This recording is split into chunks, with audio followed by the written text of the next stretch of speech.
At talaga yung nanay ko pang ginawa mong sinungaling? Alam mo, sumusobra ka na talaga. Sa susunod na saktan mo ulit ang inay, hindi na ako makakapagtimpi. Makakatikim ka na sa akin. Naintindihan mo? O yan, magluto ka ng hapunan natin. Pagod at gutom na ako. Bilisan mo! Tama nga ang hinala ko. Masasama kayong tao. Mga walang puso. Magbabayad kayo. Mga magnanakaw. Manahimik ka. Bakit? Ano sa tingin mo? Kaya mo kami? Isa ka lamang bubwet at hindi mo kami mapipigilan sa plano namin. Magsama kayo ng ina mo. Mga uto-uto. Ngayon sa amin ang lahat ng meron kayo.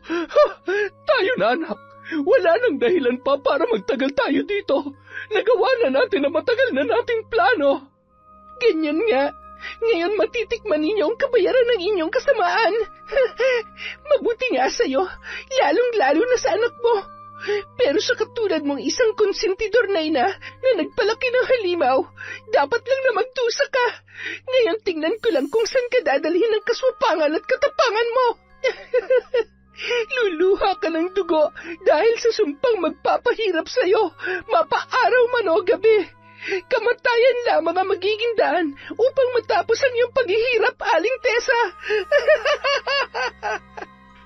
Taon 2007, Rizal. Umalingaw-ngaw ang sigaw ni Rowena sa buong kabahayan nang madatnan nito ang kanyang ama na si Efren na nakahandusay at duguan. Nung mga oras na yun, mag-isa lamang ang lalaki dahil kasalukuyang nasa trabaho pa ang asawa niyang si Rose.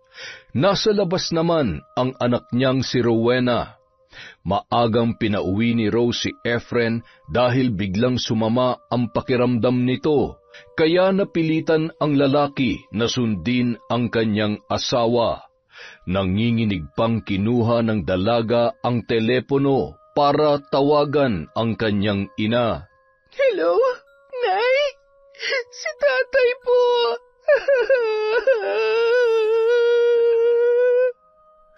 Bakit, Rowena? Bakit ka umiiyak? Ano nangyari sa tatay mo?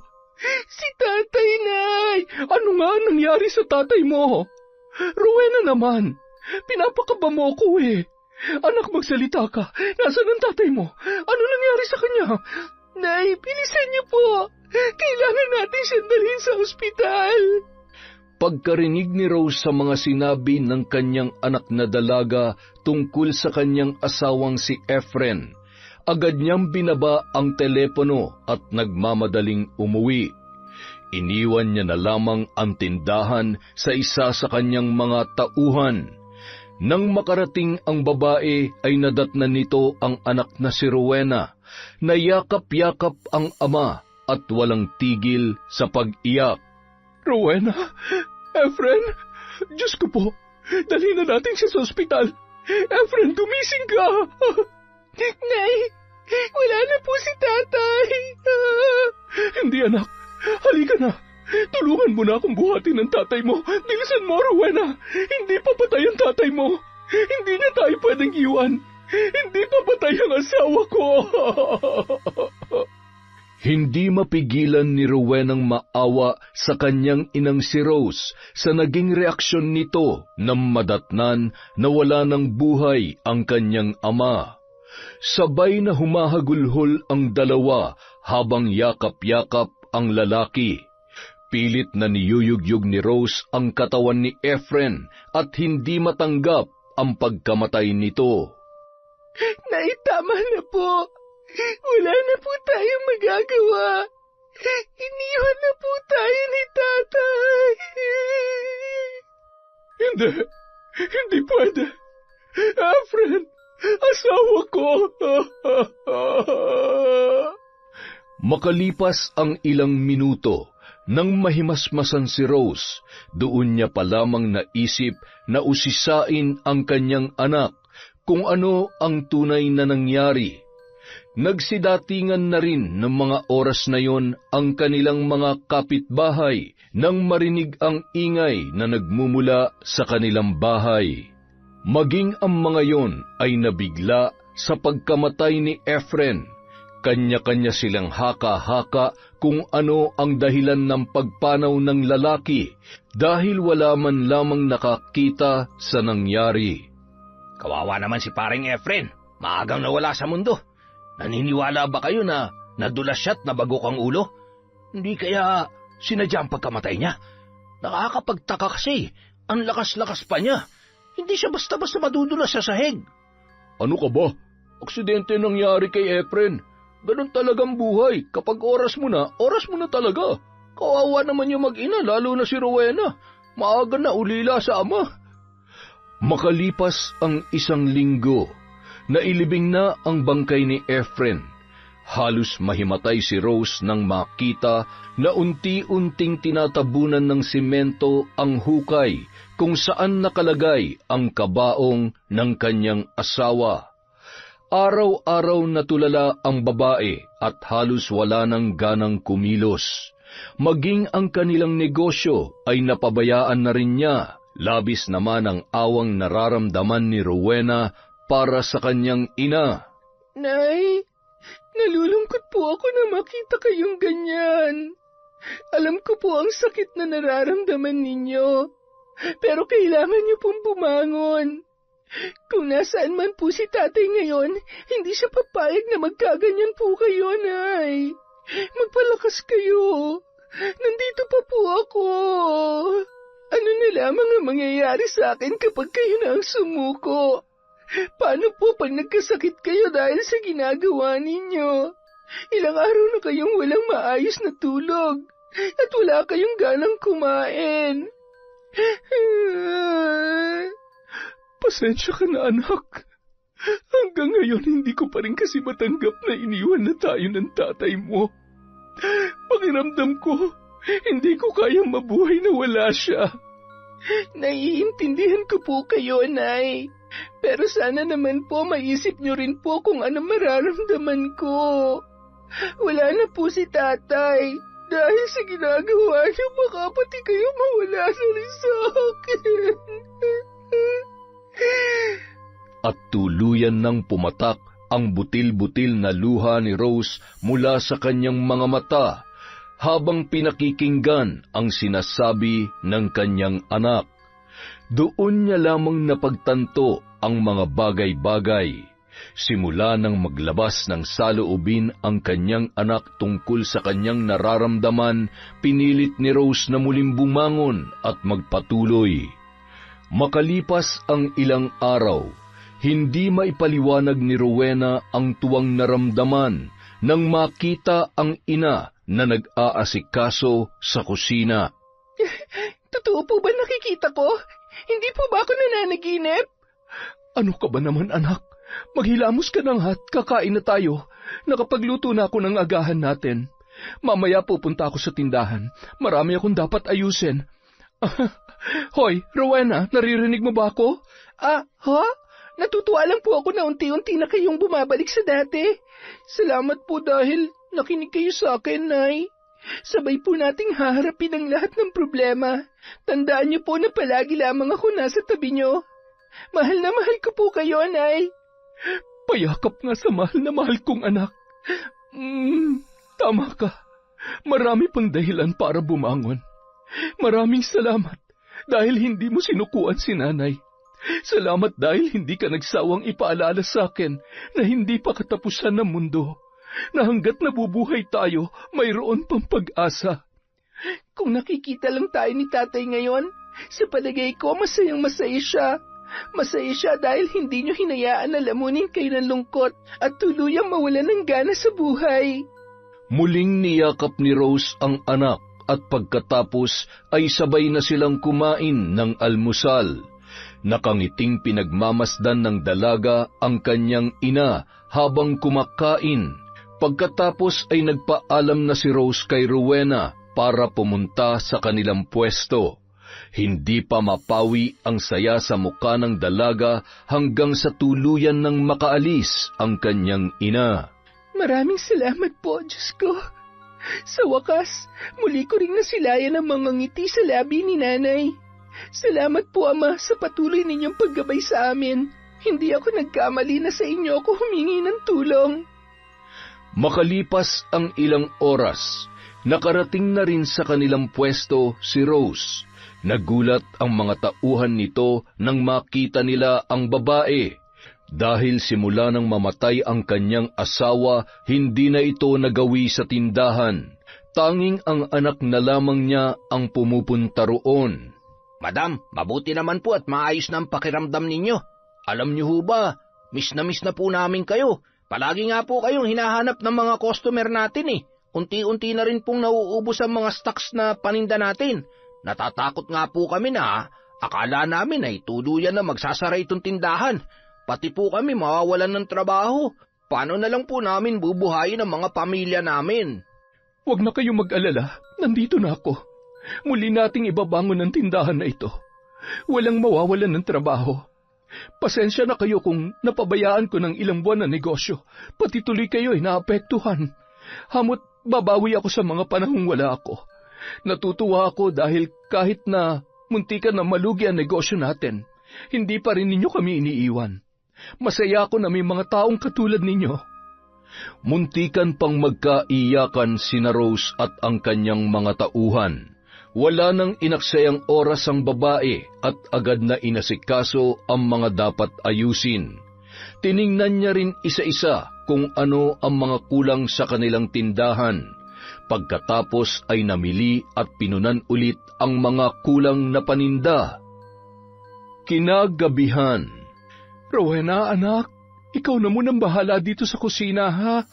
Magpapahinga muna ako saglit. Medyo napagod ako maghapon. Ang dami kong inasikaso sa tindahan eh. Gisingin mo na lamang ako kapag nakapagluto ka na. Sige po, Nay. Ako na po ang bahala dito. Nanibago po siguro ang katawan ninyo. Gusto niyo po, masahihin ko po kayo mamaya. Sige anak, gusto ko yan. Basta gisingin mo na lamang ako kapag kakain na tayo. Baka kasi mapasarap ang tulog ko eh. Makalipas ang isang oras, nakatapos ng mag-asikaso si Rowena sa kusina. Naghain na rin siya ng kanilang hapunan. Tumungo siya sa kwarto para gisingin ang noon ay mahimbing na natutulog na si Rose.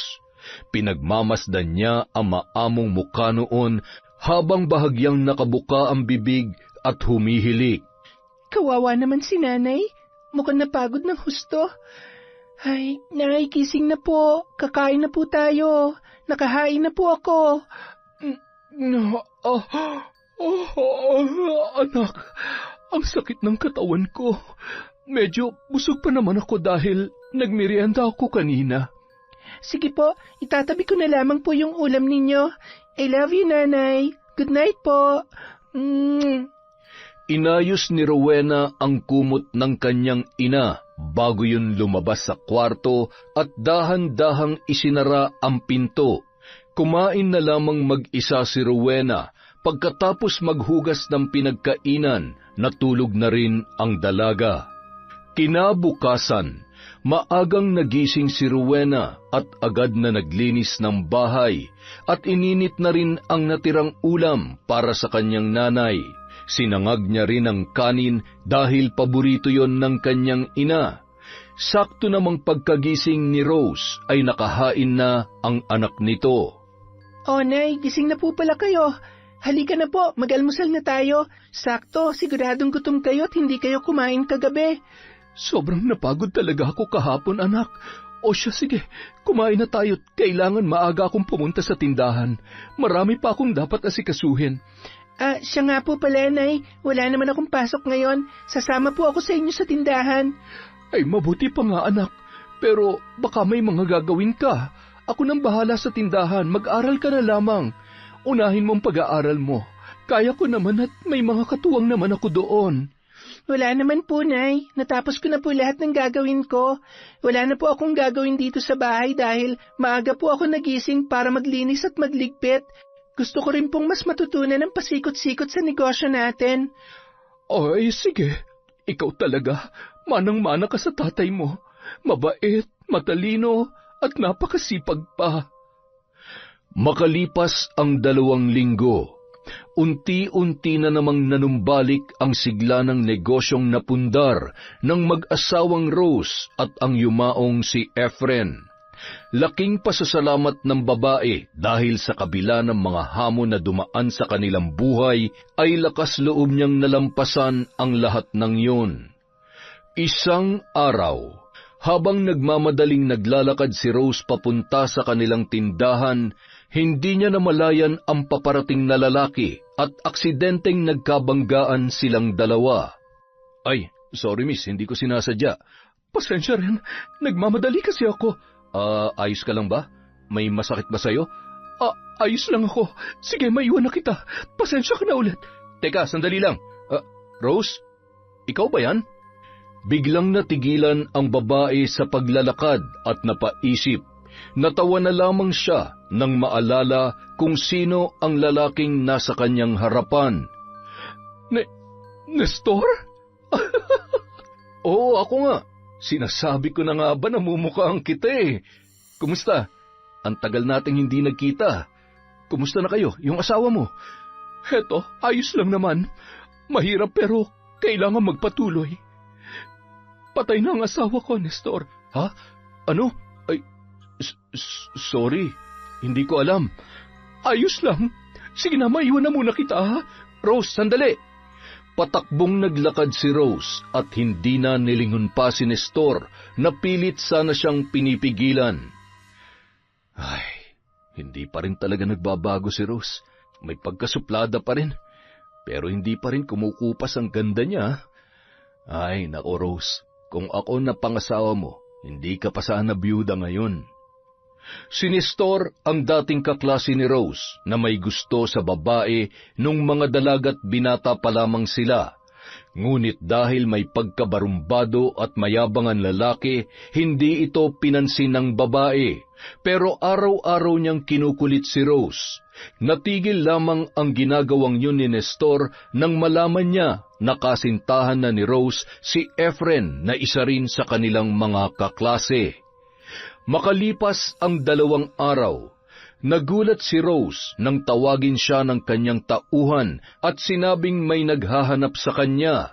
Wala siyang maisip na bisita nung araw na yun. Ang buong akala niya ay isa lamang yon sa kanilang mga customer. Nestor, anong ginagawa mo dito? At paano mo nalaman ang pwesto ko? Ako pa ba? Nagtanong-tanong ako sa mga tao dito kung saan ang bahay mo. Dito ako tinuro sa tindahan. Abay, akalain mong negosyante ka na pala ngayon? Ano bang sadya mo?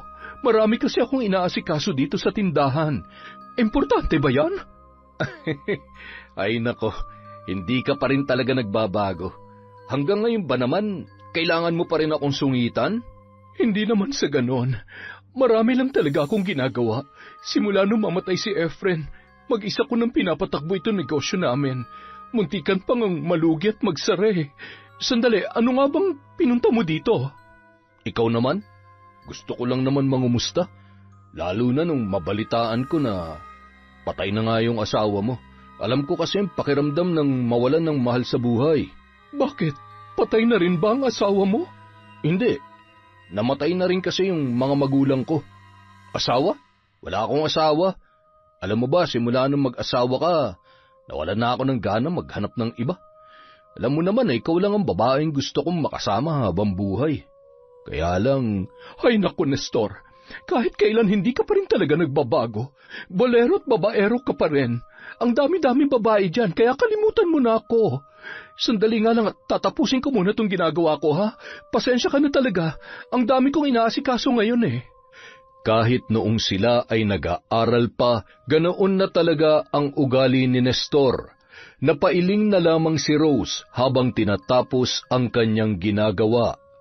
Kahit na medyo nayayamot ang babae dahil sa mga samot-saring banat ng lalaki, hinayaan niya na lamang yun na magpatuloy sa pagkukwento.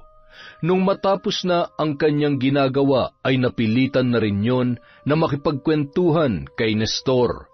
Kahit hindi niya aminin, kahit papaano ay nawala ang bigat na nararamdaman niya nang maikwento niya sa lalaki ang hirap ng kanyang pinagdaanan.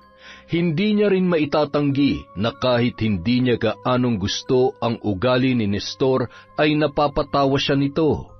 Yan, dapat laging ganyan. Mas lalo kang gumaganda kapag nakangiti ka eh. Mula kasi nun, kapag kinakausap kita, parang Biyernes Santo na lang lagi ang mukha mo. Ay, mabuti na lang at napapangiti na kita ngayon. Oh, ikaw naman ang magkwento tungkol sa buhay mo. Gusto ko yung totoo, ha? Baka naman puro kasinungalingan lang ang sasabihin mo sa akin. Grabe ka naman. Ganyan ba talagang pagkakakilala mo sa akin? Sinungaling? Maliban sa pagiging mayabang at babaero mo, wala naman talaga akong ibang alam tungkol sa'yo. Nagbago na ako. Hindi na ako kagaya nung dati. Tsaka totoo naman talaga yung sinabi ko sa'yo. Hindi na ako nag-asawa mula nung nagkatuluyan kayo ni Efren. Pero baka ngayon magbago na ang isip ko. Ha? Anong ibig mo sabihin? Wala. Sabi ko baka sakaling makahanap pa ako. Hindi pa naman huli ang lahat. Tsaka bata pa naman ako. Malakas pa naman ang tuhod ko. Ikaw talaga puro kakalokohan. Magseryoso ka nga. Kaya siguro walang babaeng naniniwala at nagkakagusto sa iyo eh. Ay. Ilang sandali pa, biglang natigil ang pag-uusap ng dalawa nang biglang dumating si Rowena. Mano po, Nay? Oh, anak, bakit ang aga mo? Wala ka na bang pasok? Anak? Uy, may anak ka pala? Oo, si Rowena, ang nag-iisang anak namin ni Efren. Rowena, anak, magmano ka sa tito Nestor mo. Kaklase namin siya ng tatay mo noong high school. Mano po? Kaawaan ka ng Diyos, iha. Manang-mana sa iyong anak mo, Rosa. Ganyan na ganyan ka rin kaganda noon. Napatitig si Rowena kay Nestor mula ulo hanggang paa. Hindi niya gusto ang patuloy na pakikipagbiruan nito sa kanyang ina. Hindi niya maipaliwanag na sa unang kita niya pa lamang sa lalaki ay mukha ng mainit ang kanyang dugo rito. Maya-maya pa nagpaalam na si Nestor sa mag-ina. Matipid ng ngiti lamang ang itinugon ni Rowena sa lalaki sabay tumalikod. Nay, nanliligaw po ba sa inyo lalaking yon? Sus Mariosep ka naman anak, bakit mo naman naisip yan? Kilabutan ka nga sa sinabi mo. Hindi pa nga inaabot ng taon nang mawala ang tatay mo eh. Tapos ngayon magpapaligaw na ako. Anak naman, baka kurutin ako sa singit ng tatay mo o di kaya naman ay biglang bumangon yun sa hukay. Hay, kumakatingin naman kasi sa inyo parang ewan. Huh? Ganun talaga si Nestor anak. Kaya hindi na ako nanibago sa ugali niya. Huwag ka mag-alala, hindi naman ako magpapaligaw sa tulad niya. Ang tatay Efren mo lang ang tanging lalaking minahal ko at ang tanging lalaki na mamahalin ko. Dapat lang, Nay. Wala makakapalit kay tatay. Tsaka kung sakali man na magpaligaw ka, huwag naman sa lalaking yon. Mukhang hindi mapagkakatiwalaan. Ewan ko ba, hindi magandang pakiramdam ko sa kanya. Ang anak ko talaga, kung ano-ano ang iniisip. Magmerienda ka na nga lang at maya-maya ay magsasara na tayo. Samantala, nang makarating sa kanilang bahay si Nestor ay pasipul-sipul pa yun. Nadatnan niya ang kanyang ina na si Aling Tessa na nagluluto ng kanilang hapunan. Mukhang ang saya-saya ng anak ko ah. Saan ka ba nanggaling? Hindi lang basta masaya, Nay. Sobrang saya ko. Eh, bakit naman? Nanalo ka ba sa loto? Naka-jackpot ka ba? Yayaman na ba tayo? Inay naman talaga, pera na naman ang nasa isip. Nagkita po kami ni Rose, yung babaeng madalas kong ikinukwento sa inyo noon. Oo, ano naman ngayon kung nagkita kayo? Di ba may asawa na yon? Ano bang balita sa kanya? Patay na ho si Efren, yung asawa niya. Biyuda na siya ngayon. Ibig sabihin, pwede ko na ipagpatuloy yung naudlot kong panliligaw sa kanya noon. Sa tingin mo, porket biyuda na siya, papayag na siyang ligawan mo? Kung noon nga hindi ka nagtagumpay, ngayon pa kaya? Nay naman, wagas naman kayo kung makatawa dyan. Wala kaya tang tiwala sa anak mo eh. Magaling kaya tong dumiskarte. Wala talaga. Tsaka ano naman ang mapapala mo sa babaeng yon? Eh wala ka naman matinong trabaho tapos dadagdag ka pa ng palamunin? Diyan ka nagkakamali, Nay. Jackpot tayo kay Rose. Malakas ang negosyo niya. Kung sakali mapapangasawa ko siya, di ba lahat ng kayamanan niya mapapasakin din? Para na rin ako nanalo sa loto noon. Anong sabi mo? May negosyo si Rose? Totoo ba yan, anak? Totoong totoo, Nay. Aba, ayos, Nestor. Kung ganon, edi sige, susuportahan kita sa binabalak mo. Nanay talaga, ibang klase. Pag pera pinag-uusapan, ang bilis magbago ng isip. Ano ka ba? Pareho lang tayo, no? Oh, kailan ka magsisimula manigaw? Gusto mo samahan kita? Ipagluto natin. Nay, relax. Ano ka ba? Masisira pa diskarte ko niyan eh. Siyempre, hindi muna sa ngayon. Kamamatay lang nung asawa niya eh. Dahan-dahan lang. Kukunin ko muna ang loob niya. Tapos, saka na ako magsasabi ng totoo kong intensyon sa kanya. Baka naman kasi sabihin niya, sinasamantala ko yung kalungkutan niya. Tama, anak. Ang talino mo talaga. Ang galing mo mag-isip. Manang-mana ka sa akin. Humagalpak ng tawa ang mag-ina at tuwang-tuwa si Aling Tessa sa mga narinig na plano ng kanyang anak na si Nestor. Tulad ng dating nakagawian ng kanyang anak, madalas itong manligaw ng mga babae at hinuhut-hutan ng pera. Nagpapakasasa naman sa pera ang ina nito, kaya naman kinukonsinti niya ang kanyang anak. Ipinagtatanggol pa ng ginang sa mga babaeng naloloko niya si Nestor.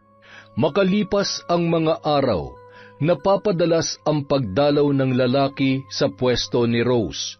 Madalas din itong madatnan ni Rowena tuwing pumupunta sa tindahan ang dalaga. Dumidiretso kasi siya palagi doon pagkatapos ng kanyang klase.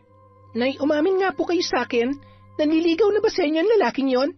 Mukhang napapadalas na po yata ang pagdalaw niyo dito at may pabulaklak-bulaklak pa na nalaman. Hindi anak, kaibigan ko lamang si Nestor. Tinanong ko na rin siya kung bakit niya ako palaging binibigyan ng bulaklak, kung may iba ba siyang intensyon sa akin. Sabi niya wala naman daw. Gusto niya lang daw makatulong na maibsan ang lungkot na nararamdaman ko simula nung mawala ang tatay mo. Sa katunayan nga, hindi lang akong binibigyan niya. Ikaw din anak. Ito, para sa'yo daw to. Hindi po ako tumatanggap ng bulaklak, lalo na kung galing sa lalaking yon. Anak, bakit ba ang init ng dugo mo sa Tito Nestor mo? Wala naman siyang ginagawang masama ah. Ganoon lang talagang ugali noon, pero mabait naman siya. Basta nay, binabalaan kita, tigilan mo ng pakikipagmabutihan sa kanya.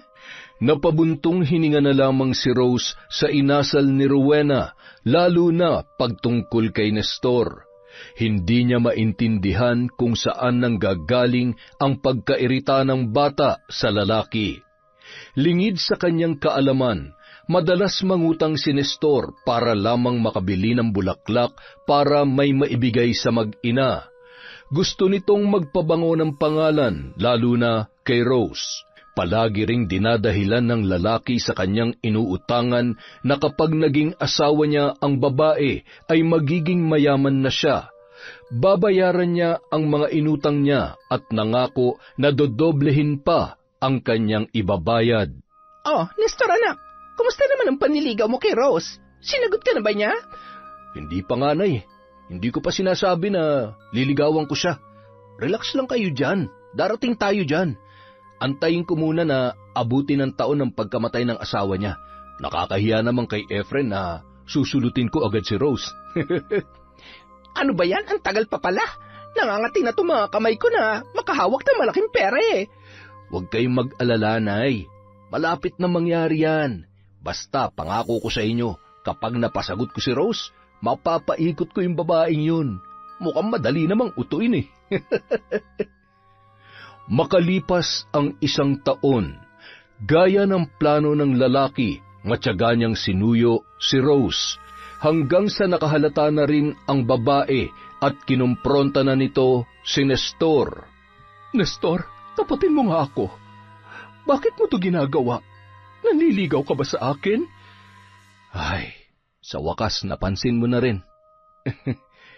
Hindi mo ba talaga maramdaman kung bakit ginagawa akong lahat ng ito? Hindi ka naman siguro manhid para... Tinatanong kita na maayos, kaya mabuti pa sagutin mo ako. Ikaw naman, di ka na mabiro. Alam mo naman, Rose, noon pa na may gusto ko sa'yo. Oo, ganun na nga. Pwede ba kitang ligawan? Akala ko ba malinaw na sa'yo na hindi na ako interesado sa ganyang bagay? Marami pa akong gagawin, kesa mag-aksaya pa ako ng oras sa ganyan. Alam mo naman na kaibigan lang ang turing ko sa'yo. Tsaka nangako ako sa harap ng altar na isa lang ang lalaking mamahalin ko habang buhay. Pero wala na yung asawa mo. Maiintindihan niya naman siguro kung magmamahal ka ulit. Bata ka pa.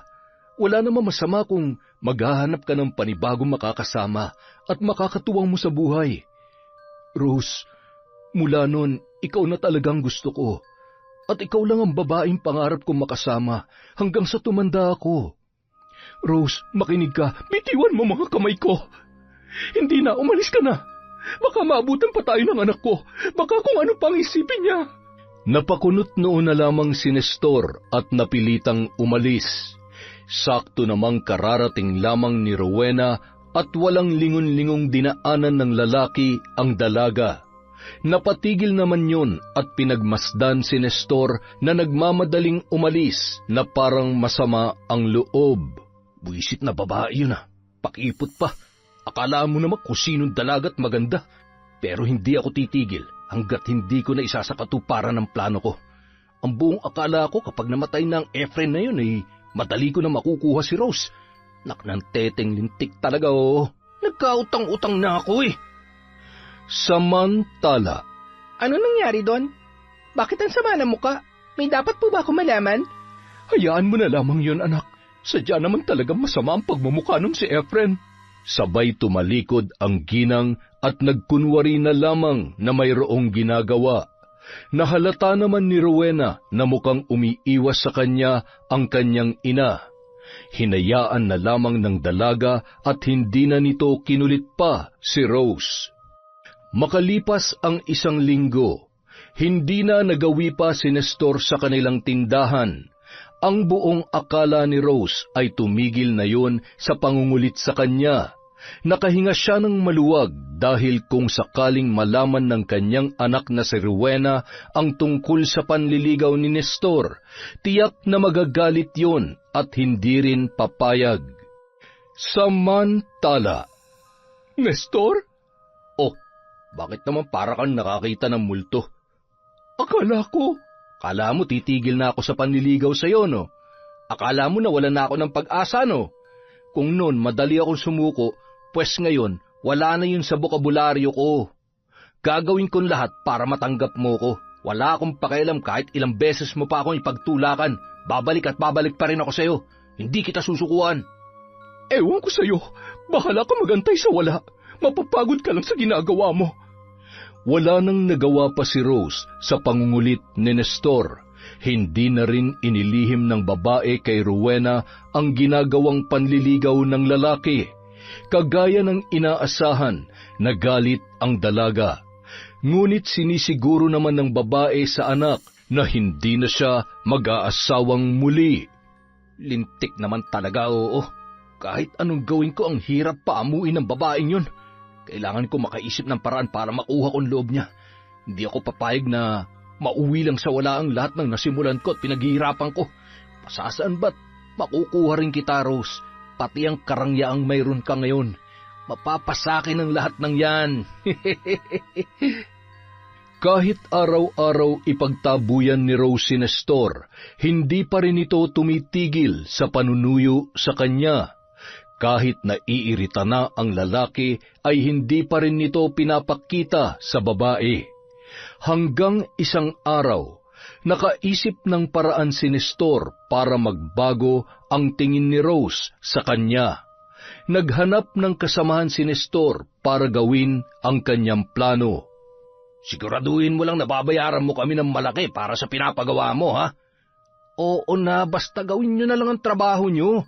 Gawin nyo na maayos ang inuutos ko, ha? Siguraduhin nyo lang na hindi kayo papalpak at hindi ako sasabit. Maliwanag ba? Areglado, basta hindi ka sasablay sa usapan, ha? Sisiw lang naman yung pinapagawa mo sa amin, eh. Kinabukasan, matapos ang buong maghapon, pinauna nang umuwi ni Rose ang kanyang mga tauhan at nagpaiwan siya sa tindahan. May mga kailangan pa kasi siyang asikasuhin. Sa kabilang banda, naghihintay ang 2 lalaki na babayaran ni Nestor para gawin ang kanyang inuutos.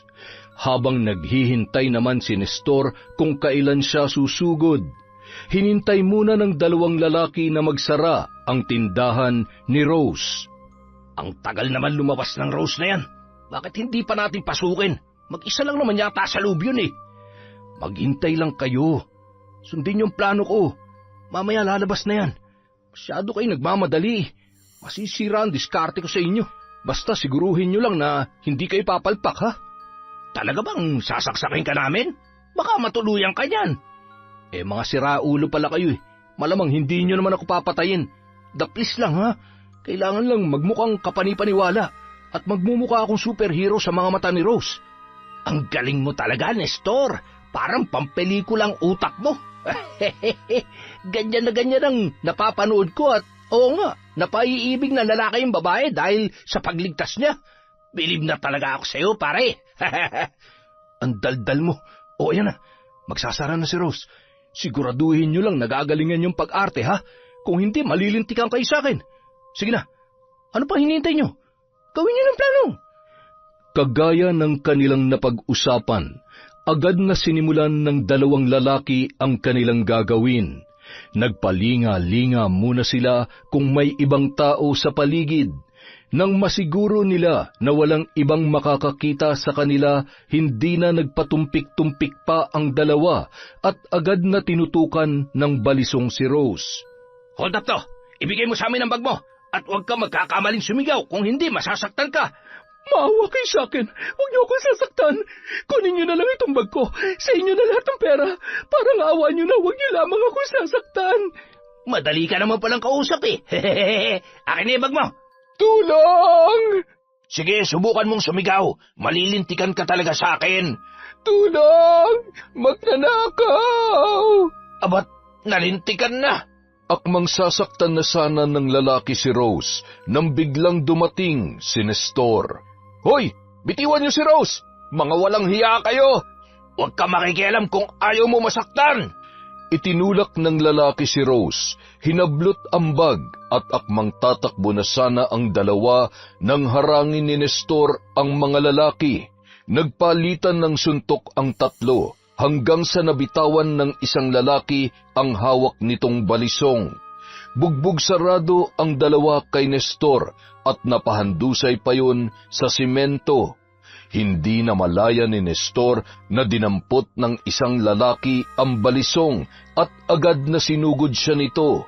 Tinamaan siya sa tagiliran, dahilan para umagos ang masaganang dugo. Kumaripas naman ng takbo ang dalawa. Patakbong pinuntahan ni Rose ang kinaruroonan ng dugoang lalaki. Ayos ka lang ba? Naku, may tama ka, Nestor. Huwag ka mag-alala. Malayo to sa bituka. Ikaw, kumusta ka? Nasaktan ka ba?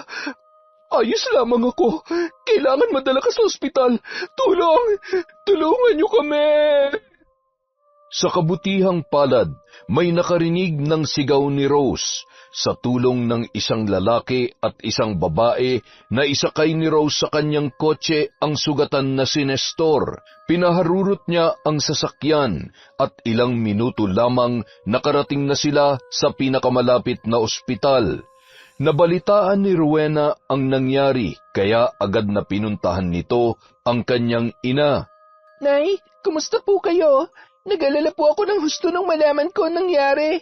Ayos lang po ba kayo? Hindi po ba kayo nasaktan? Ayos lamang ako, anak.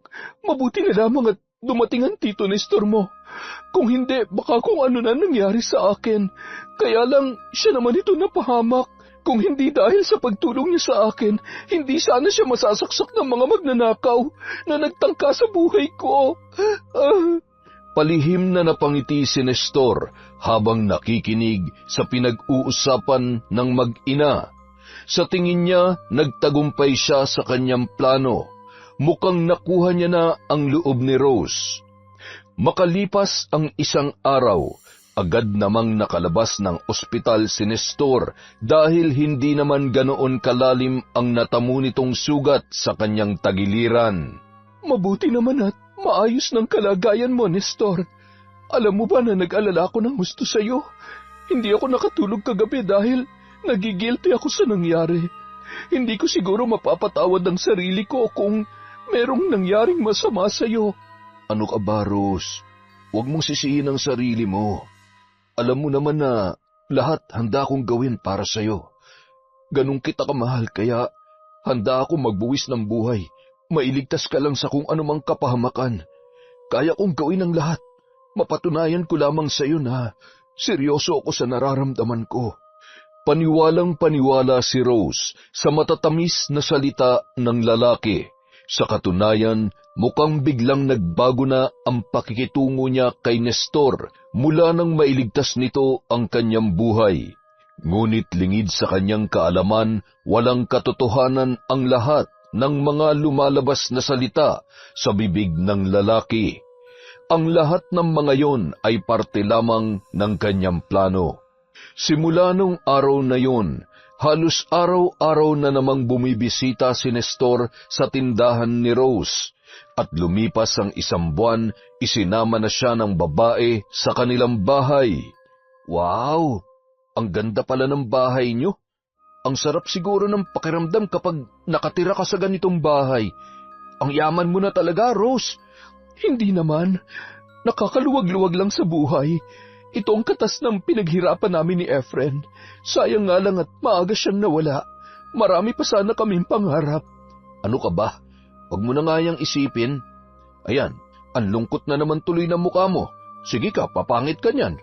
Kalimutan mo na nakaraan. Alam ko kung nasan man ngayon si paring Efren, tiyak na masaya na siya ngayon para sa'yo. Hindi naman siguro siya tututol kung muli ka mag-aasawa. Maiintindihan niya naman yun, di ba? Biglang natahimik si Rose at malalim na buntong hininga na lamang ang kanyang pinakawalan. Oo, maiintindihan niya naman siguro kung susubukan kong magmahal muli. Ha? Anong ibig mong sabihin? Tinatanggap ko na ang pagmamahal mo, Nestor. Talaga? Ibig sabihin tayo na? Oo, sinasagot na kita. Yes! Ang tagal kong hinintay ang araw na to, Rose. Mahal na mahal kita at pinapangako ko na magiging masaya ka sa piling ko. Salamat. Salamat at tinanggap mo ako sa buhay mo. Parang dalaga't binata ang naging reaksyon ng dalawa. Kasalukuyan namang kararating lamang ni Rowena noong mga oras na yon.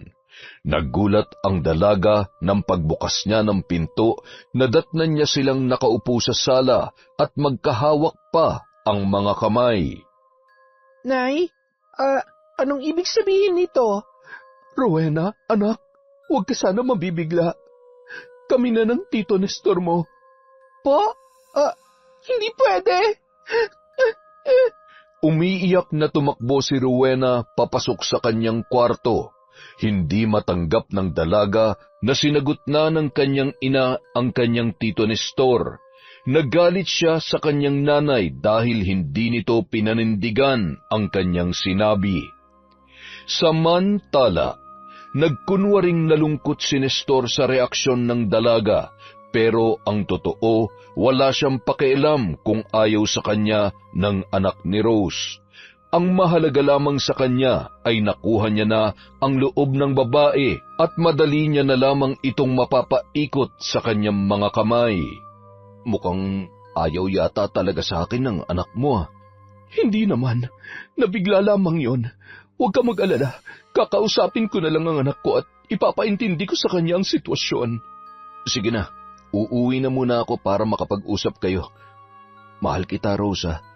Wala man lang bang kiss dyan bago ako umalis? Sira. Sige na, umalis ka na. Magkita na lang tayo bukas sa tindahan. May pa-flying kiss pa si Nestor bago sinara ang pintuan. Hindi naman napigilan ni Rose ang kiligin at ngumiti, habang nakadungaw si Rowena at inis na pinagmamasdan ang dalawa. Nakita naman ni Rose ang dalaga na nakatingin sa kanila, sabay tumalikod at pumasok sa kwarto. Agad na umakyat ang ina at kumatok sa pintuan noon. Anak, buksan mo ang pinto. Please, mag-usap naman tayo. Ayaw kitang kausap, Nay. Sinungaling ka. Anak, hindi ganun yun. Siguro naman maiintindihan mo si nanay.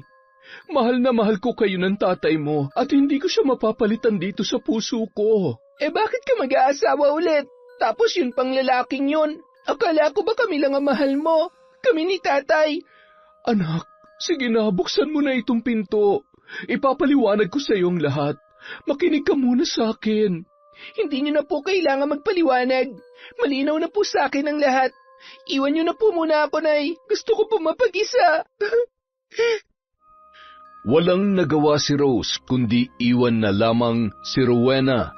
Hindi niya na ito pinilit pa at pinahupa na lamang muna ang nararamdaman ng anak. Nag-asikaso na lamang ang babae ng kanilang kakainin. Samantala, tuwang-tuwa naman si Tessa sa binalita sa kanya ng anak na si Nestor. Gusto niya nang ipakilala siya ng lalaki sa bago nitong kasintahan. Makalipas ang ilang buwan, napilitan si Nestor na suyuin at paamuin si Rowena, ngunit sadyang ayaw talaga sa kanya ng dalaga. Kahit puro kabutihan lamang ang kanyang ipinapakita, nakilala na rin ni Rose si Aling Tessa at makalipas ang ilang buwan, nagkasundo agad ang dalawa. Rose, anak, baka naman pwede ako makahiram ng pera. May bibilhin lamang ako. Kulang kasi itong pera ko eh. Ano ba naman kayo, tita? Pwedeng-pwede po. Magkano po bang kailangan nyo? Sandali po at kukuha lamang ako. Salamat, iha. Ang bait mo talaga. 1,000 lang sana. Ay, ang swerte ng anak ko sa'yo. Bukod sa maganda ka na ay napakabuti mo pa. Ay nako, si tita talaga ng bola pa. Maswerte din po ako sa anak ninyo. Oh, eto po, dinagdagan ko na po yan. Baka kailanganin nyo pa. Ay nako, salamat ulit. Amot, babayaran kita kapag binigyan ako ng anak ko. Wala pong problema. Bayaran nyo na lang po kapag nakaluwag-luwag na kayo. Tuwang-tuwa si Aling Tessa dahil nauuto niya si Rose. Madalas din dumadalaw ang ginang sa tindahan ng babae. Makalipas ang 6 na buwan, inutusan ni Aling Tessa ang anak nitong si Nestor na yayain ng pakasalan si Rose. Nang sa ganun, magkaroon na siya ng karapatan sa lahat ng ari-arian ng babae. Kaya napilitan ng lalaki na magtrabaho at mag-ipon para may panggastos siya sa pinaplano nilang kasal. Kinausap niya ng masinsinan si Rose at pumayag naman yon sa inaalok nito. Talaga? Payag ka ng pakasalan ako? Kaya lang, hindi pa sapatan na ipon kong pera eh. Gusto ko sana kasi maging legal na ang pagsasama natin. Kahit na wala na si Efren, pakiramdam ko, isa lang akong kabit. Di bale, sa susunod na nga lang, mag-iipon na lang muna ako. Ano ka ba? Huwag ka nga mag-isip ng ganyan. Huwag mo nang problemahin ang gastos. Ako nang bahala sa ibang gastusin natin. Kahit simple lang, ang importante, maikasal tayo. Talaga? Kaso, nakakahiya naman yata na ikaw pa ang gagastos na mas malaki, samantalang ako ang lalaki. Tumigil ka nga dyan. Naiintindihan ko naman yon. Hindi naman natin kailangang ipaalam na akong gagastos at saka natural lang na magtutulungan tayo sa kahit na anong bagay. Gaya ng napag-usapan, itinuloy nila ang kasalan. Kahit na mabigat sa pakiramdam ni Rowena ay wala na siyang nagawa sa desisyon ng kanyang ina. Kagaya ng sabi ni Rose, simpleng dinaos ng dalawa ang kanilang kasal. Makalipas ang ilang araw, dahil sa mababa lamang ang sahod ni Nestor sa kanyang trabaho, nagdesisyon si Rose na patigilin na ito at tulungan na lamang siya sa pagpapatakbo ng kanyang negosyo. Tumira na rin ang lalaki at maging ang kanyang ina sa bahay ni na Rose. Ang ganda ng bahay. Magmumukha akong donya nito. Matutupad na rin ang mga pangarap natin, anak. Oo, Nay. Kaya galingan yung pag-arte, ha? Kailangan mapaniwala natin si Rose na malinis ang hangarin natin sa kanila, na hindi lang perang habol natin sa kanya. Natigil ang pag-uusap ng mag-ina nang dumating si Rose sa sala at niyaya na ang dalawang kumain. Tinawag na rin ng babae si Rowena, ngunit hindi ito sumabay sa kanila. Palaging nakakulong sa kwarto ang dalaga at iniiwasan ang mag-inang sina Aling Tessa at Nestor. Makalipas ang ilang buwan, Natutunan na ni Nestor ang pasikot-sikot ng negosyo, ngunit napapadalas din ang paghingi nito ng pera kay Rose, lalo na ang kanyang nanay na si Aling Tessa.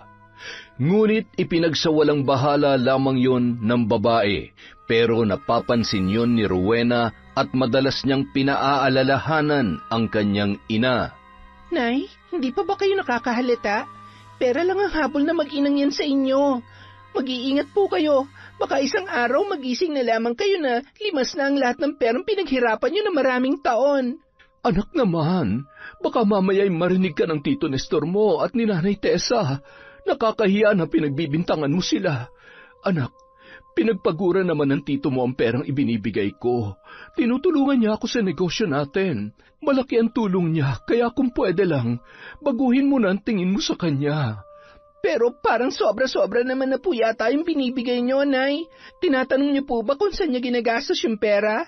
At yung matanda naman, akala mo kung sino mayaman? Kahit ano binibili, akala mo pinupulot lamang natin ang pera. Hayaan mo na lamang, anak. Masaya naman ang inay eh.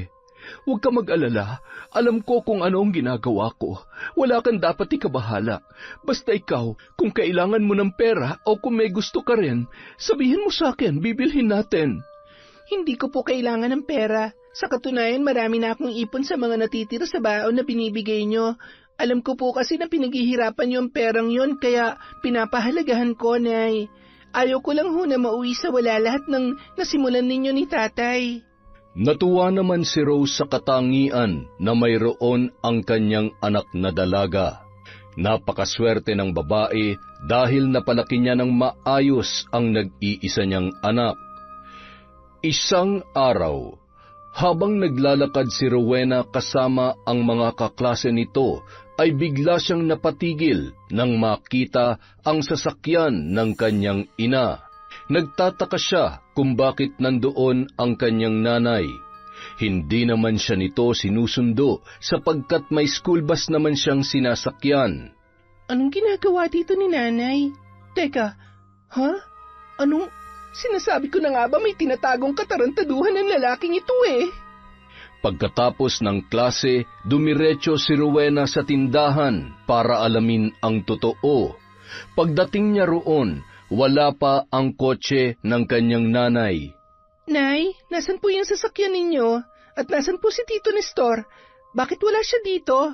Di ba dapat tinutulungan niya kayo? Hiniram ng tito mo yung sasakyan. May aasikasuhin daw siya. Nagbabalak kasi siyang magtayo ng isa pang negosyo. Kakausapin niya raw yung magiging kasosyo niya. Negosyo? Hindi kaya babaeng pinagkakaabalahan niya? Alam niyo po, may nakita ko kanina. Nakita ko sila. Sila? Sinong sila? Si Tito Nestor po. May kasama po siyang babae.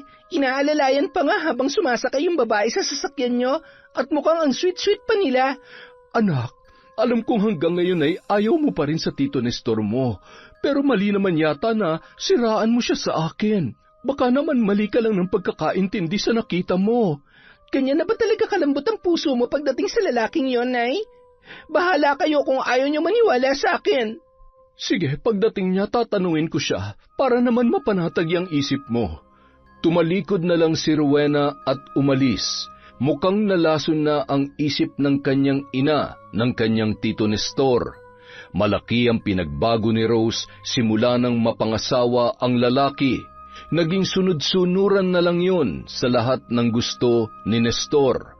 At minsan kapag nag-aaway silang dalawa, ang babae pa ang madalas na nanunuyo kay Nestor kahit hindi naman siya ang may kasalanan. Kinahapunan, tumawag si Nestor kay Rose na gagabihin siya ng uwi dahil hindi pa siya tapos sa kanyang nilalakad. Kaya nagpahatid na lamang ang babae sa kanyang tauhan gamit ang tricycle na service nito. Nakaramdam ng kaba ang babae. Bigla niyang naalala ang sinabi ng kanyang anak na si Rowena. Diyos ko, huwag naman po sanang totoong nakita ng anak ko. Hindi ako papayag na lokohin ni Nestor. Hindi ko alam kung ano magagawa ko sa kanya kapag nalaman kong pinagtataksilan niya ako. Kinagabihan, mag-aalas 10 na nang makauwi si Nestor. Nagising si Rose na noon ay nakatulog sa sofa sa kahihintay sa kanyang asawa. Bakit ngayon ka lang? Tapatin mo nga ako, Nestor. Nambababae ka ba? Ano bang pinagsasasabi mo dyan? Nagpaalam naman ako sa iyo. Nag-text ako sa iyo na gagabihin ako ng uwi. Tapos pagbibintangan mo ako. Pagod na nga ang tao, tapos kung ano-ano pang pinagsasabi mo dyan. Ay, Matulog na tayo. Naantok na ako eh. huwag kang magsinungaling. Si Rowena mismo nakakita sa'yo. Totoo ba? Totoo bang nakita ng anak ko? Magsabi ka ng totoo, Nestor. Sino yung kasama mo? Sino yung babaeng isinakay mo sa kotse ko? Malakas na sampal ang natamo ni Rose mula sa mabigat na kamay ni Nestor. Nagising naman si Rowena sa ingay na narinig nito. Maging si Aling Tessa ay nagising din. Agad na bumaba si Rowena para saklolohan ang kanyang inang umiiyak habang hawak-hawak ang kanyang muka. Anong nangyayari dito? Walang hiya ka? Anong karapatan mo para saktan ng nanay ko? Rose, mahal, pasensya na, hindi ko sinasadya.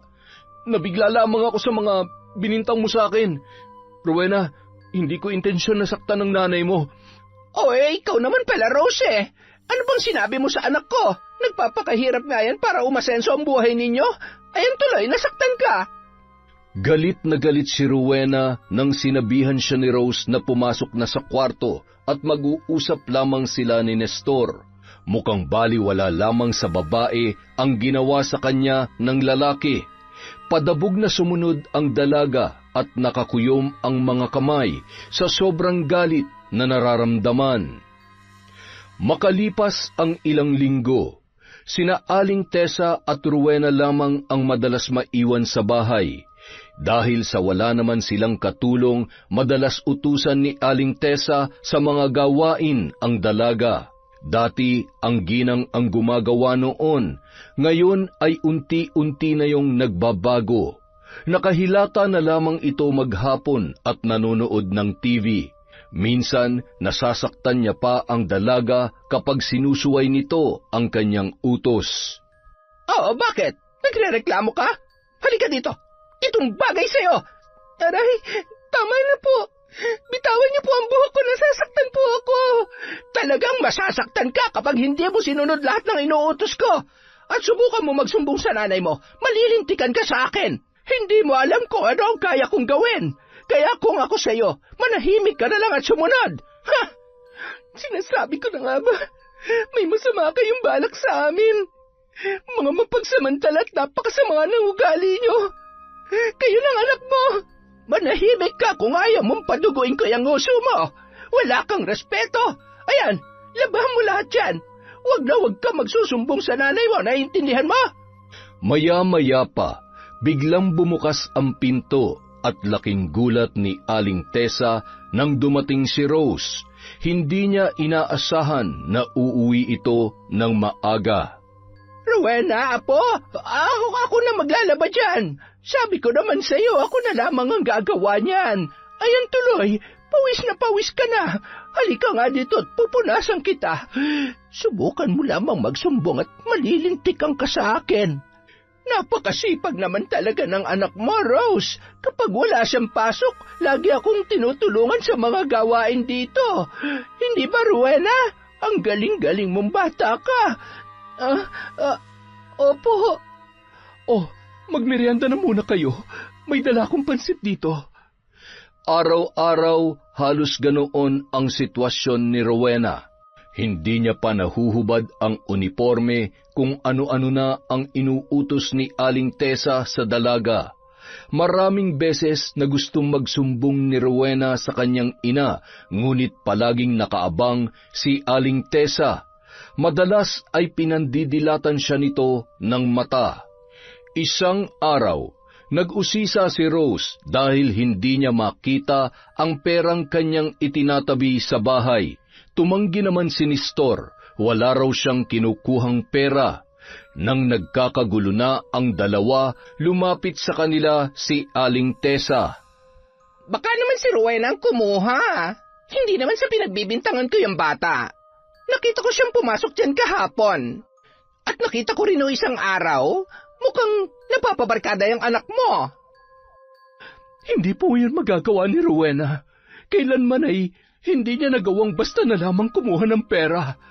Anong ibig mong sabihin? Ako bang pinagbibintangan mo? Nakita mismo ng dalawa kong mga mata na siya lang ang pumasok dyan kahapon. Bakit hindi mo halugugin ang kwarto niya? Baka doon niya tinatago ang pera. May ipon naman po ang anak ko, kaya malabo po mangyari yon. Bakit hindi mo subukan maghanap? Alam mo naman siguro kung magkano ang perang nawawala sa'yo. Gaya ng sinabi ni Aling Tessa, nagsimulang maghalughog si Rose sa kwarto ni Rowena. Nakita niya ang alkansya kung saan nilalagay ng dalaga ang kanyang mga ipon. Ngunit laking gulat ng babae nang iangat ni Aling Tessa ang kama ng dalaga. Bumungad sa kanya ang nawawalang pera ni Rose. Samantala, masaya si Rowena na binuksan ang kanilang pintuan para sabihin sa ina ang magandang balita na siya ang nangunguna sa kanilang klase. Ngunit malakas na sampal ang sumalubong sa dalaga. Walang hiya kang bata ka. Kailan ka pa natutong mangupit? Yan bang natutunan mo sa pagbabarkada? Hindi kita pinalaki ng ganyan. Ha? Ano pong sinasabi niyo? Bakit niyo po ako sinampal, Nay? Magmamaang-maangan ka pa talaga. Ito ang nawawala akong pera. Bakit nasa kwarto mo? Hindi mo naman kailangan magnakaw, Rowena. Di ba sabi ko sa'yo pag may kailangan ka, magsabi ka lamang sa akin? Wala po ako ninanakaw. Hindi ko po ninakaw ang perang yan.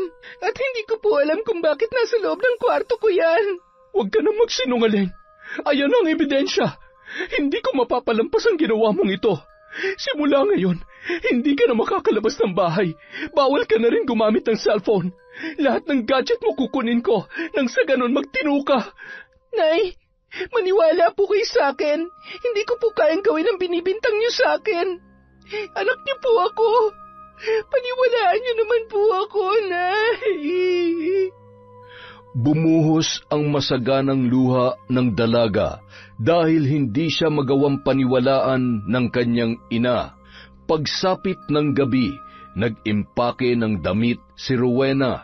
Nang masiguro ng dalaga na tulog na ang lahat, kinuha niya ang kanyang alkansya at dahan-dahang lumabas ng bahay.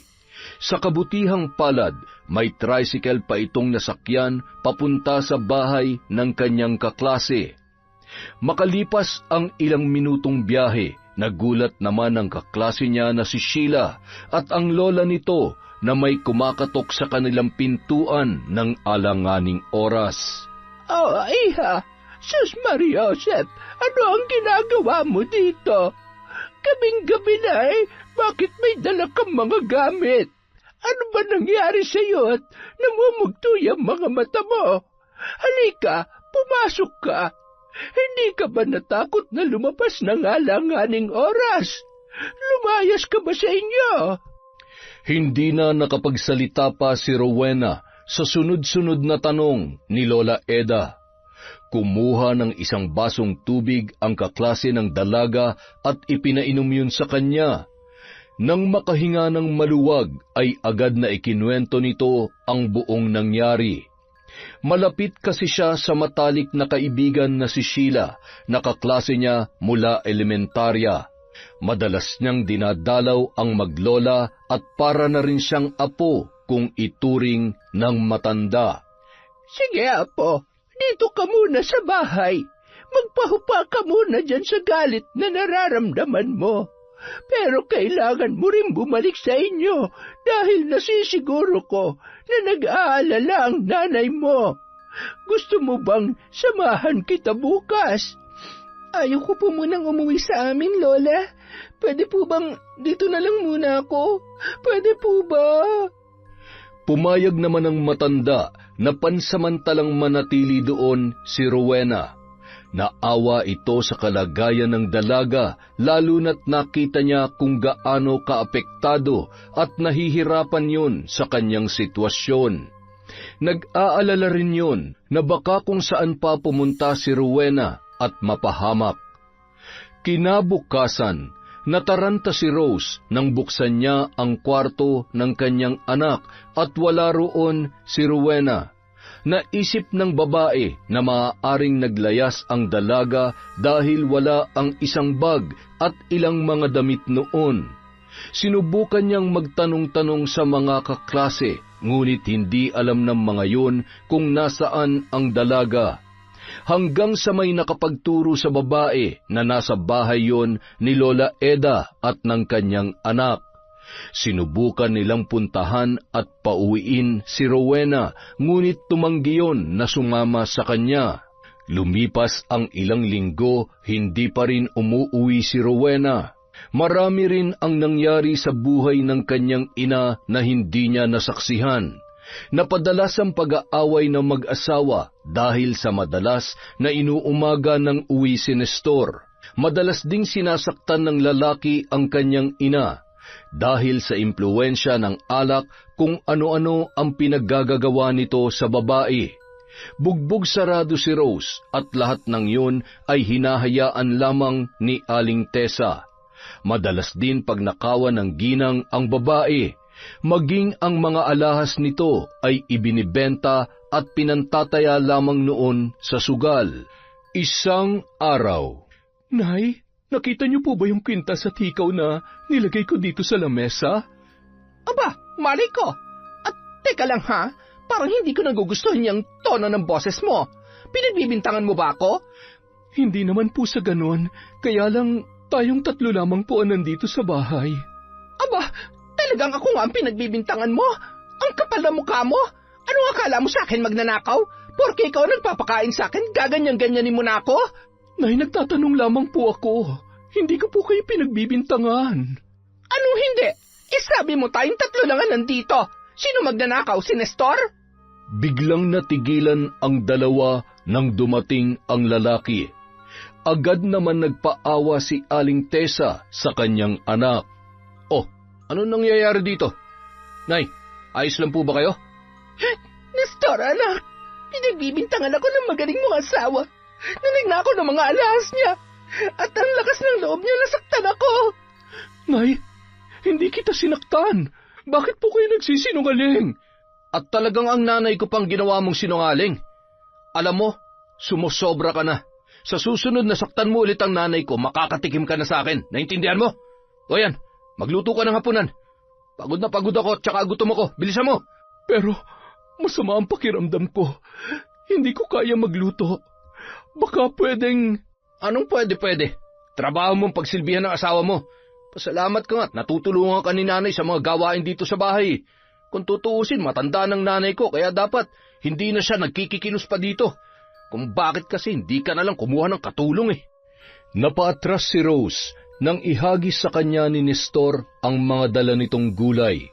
Sasagot pa sana ang babae, ngunit nakaamba na ang kamay noon sa kanyang muka. Isa-isang dinampot na lamang ni Rose ang mga gulay habang nag-uunahang tumulo ang kanyang mga luha. Naiinis sa sarili dahil sa sarili niyang pamamahay ay mukhang nawalan na siya ng karapatan. Matapos siya magluto, inihanda na niya ang mesa para makakain na ang mag-ina.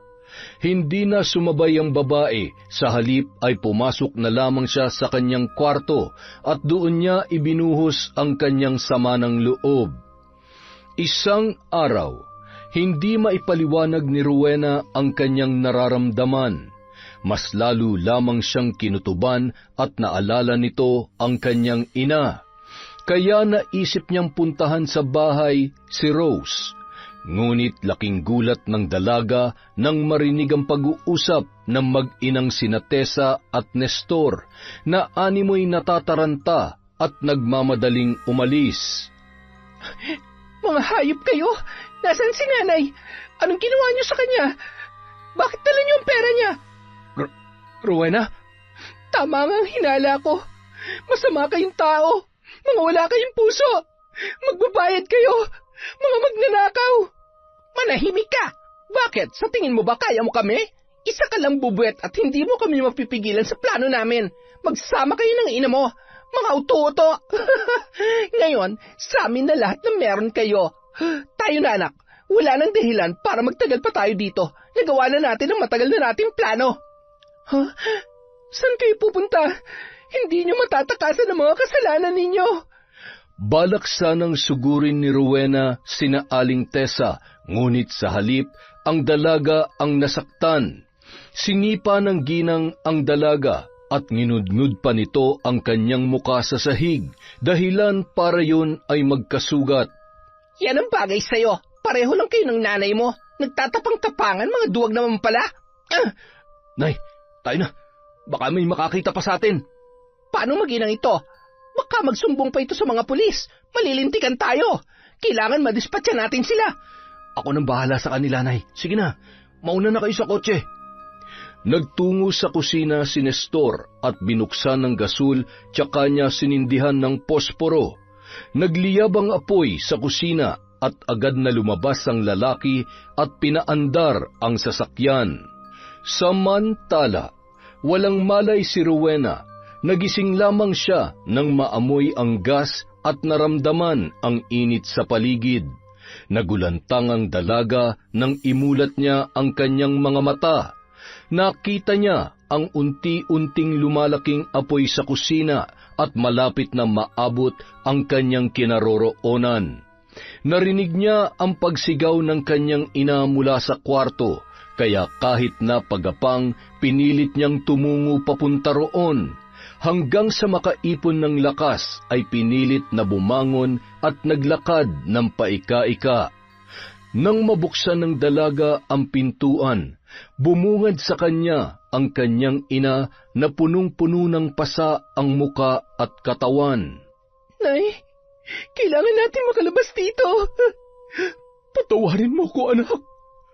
Patawarin mo ko. Mga hayop sila. Hindi na sila nakontento sa ninakaw nila. Nagawa pa nilang sunugin ang bahay natin. Halika na, Nay. Dito na tayo dumaan. Ang daming usok. Nagkagulo naman ang mga tao sa labas nang makita ng mga kapitbahay ang nasusunog nilang bahay. Nagtulungan ang mga tao para apulahin ang sunog. May humingi na rin ng tulong sa bumbero.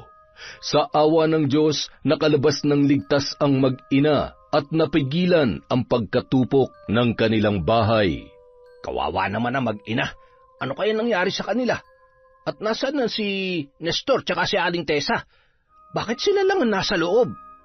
Dinala sa ospital si Rowena at Rose at doon ginamot ang kanilang mga sugat. Labis ang panghihina ni Rose dahil sa pagkakabugbog sa katawan nito at halos ilang araw din itong hindi makakain na maayos dahil sa pamamaga ng kanyang muka. Anak, patawarin mo ako kung hindi ako nakinig sa iyo.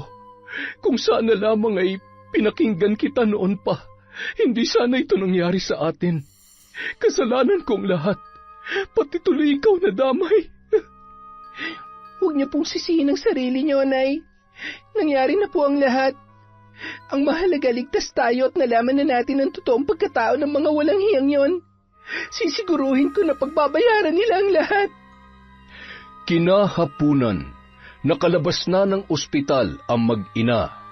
Pansamantalang nanuluyan sila sa kaibigan ng kanyang nanay.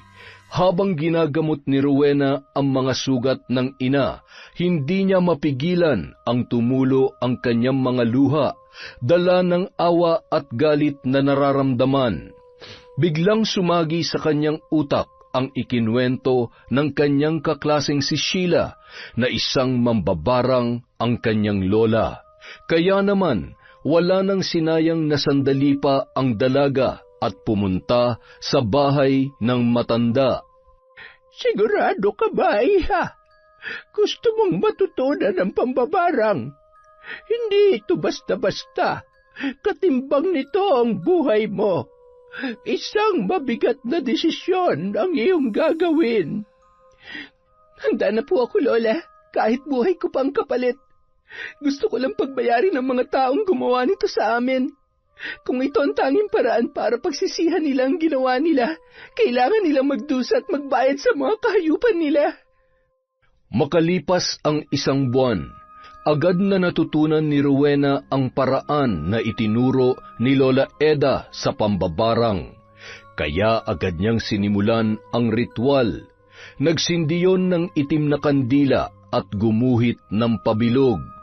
Pumasok siya sa bilog at lumuhod, hawak-hawak ang aklat ng karunungan. Sa pamamagitan ng kapangyarihan ng itim na aklat na ito, isinusumpa ko, magbabayad kayo sa ginawa niyo sa amin ni Nanay. Hindi niyo mapapakinabangan ng perang ninakaw niyo sa amin, dahil buhay niyo magiging kabayaran sa lahat. Maliit man ako sa inyong paningin, pero ang bubuit na ito ang unti-unting kikitil sa inyong mga buhay. Hindi niyo mapaghahandaan ang bagsik ng aking paghihiganti.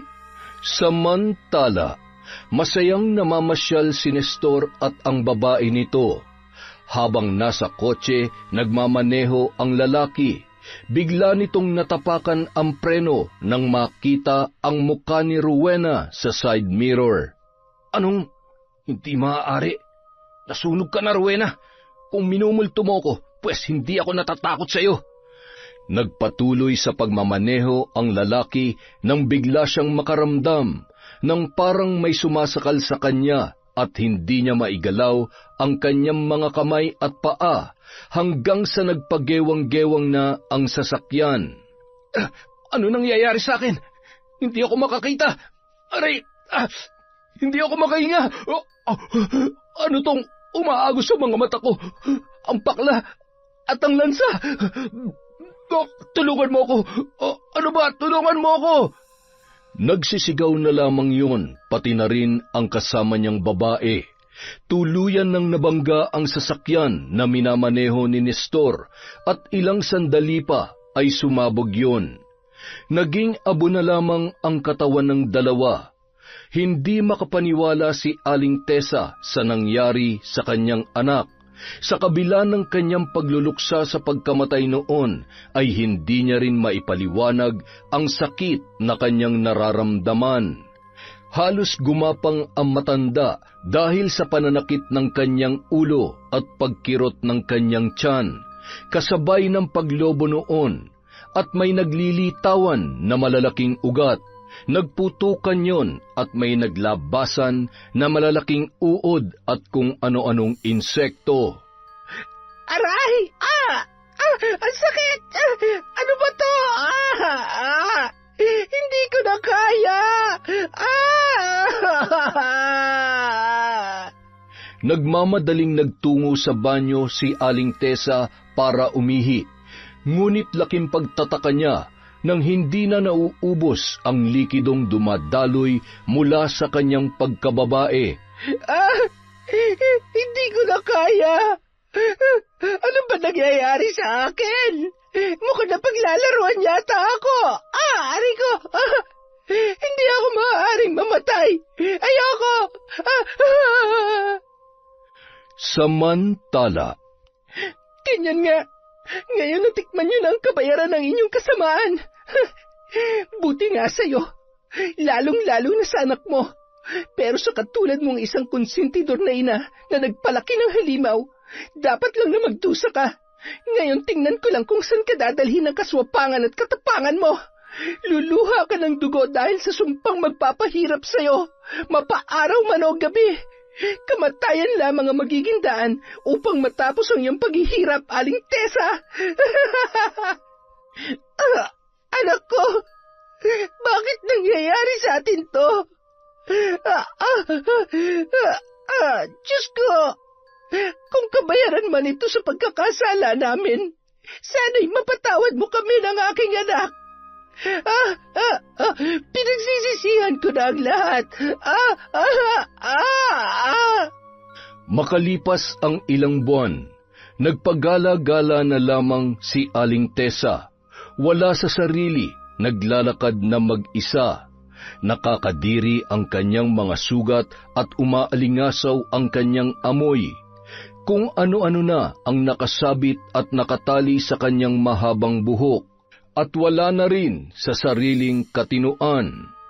Nestor? Anak? Nasaan ka ba? Hinahanap ka ni Nanay. Hoy, ikaw, nakita mo bang anak ko? Gwapong-gwapo yun. Marami yung pera. Teka, anong pinagsasasabi nyo? Hindi pa patay ang anak ko. Hindi patay si Nestor. Shhh! Buhay ang anak ko. Marami siyang pera. Oh, ayun siya, oh. Anak, sandali lang. Hintayin mo si Nanay Nestor. Mayroon namang naawa sa ginang at nagmagandang loob na ipatingin sa manggagamot. Dinala siya sa isang albularyo dahil pinaniniwalaan niya na nabarang ang ginang. Totoo nga na nabarang siya, ngunit wala na akong magagawa para siya'y mapagaling. Malakas ang kapangyarihan ng gumawa nito. Pinalakas ito ng kanyang galit at puot na nararamdaman. Tanging ang magagawa ko lamang ay magamot ang kanyang mga sugat. Ngunit natitiyak ko na babalik at babalik lamang ito hanggat hindi binabawi ng mambabarang ang sumpa. Samantala, walang paglagyan ang tuwa sa puso ni Rowena dahil sa wakas nakapaghiganti na rin siya sa taong nanakit sa kanila. Ngunit nalaman din ni Rose na ang anak niya ang may kagagawan noon. Anak, patawarin mo si nanay. Dahil sa katangahan ko nakagawa ka ng kasamaan. Nabahira ng kasamaan ang iyong mga kamay. Itigil mo na yan. Diyos na lamang ang bahala magparusa sa kanya. Bigyan mo ng puwang ang puso mo para magpatawad. Magsimula tayo muli. Tayong dalawa. Babangon tayo, anak. Mahal na mahal ka ni nanay.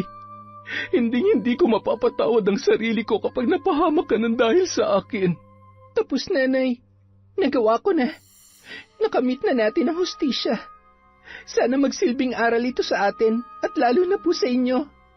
Alam ko po na isang malaking kasalanan sa Diyos ang paggamit ng itim na kapangyarihan. Pero hindi ko hahayaan na mamuhay sila na malaya sa mga kasalanan nila. Pagkatapos noon, paunti-unti man bumangon ang mag-ina at hindi na sila nawalan ng pag-asa. Mas itinuon na lamang ni Rose ang kanyang atensyon sa kanyang negosyo at sa kanyang anak.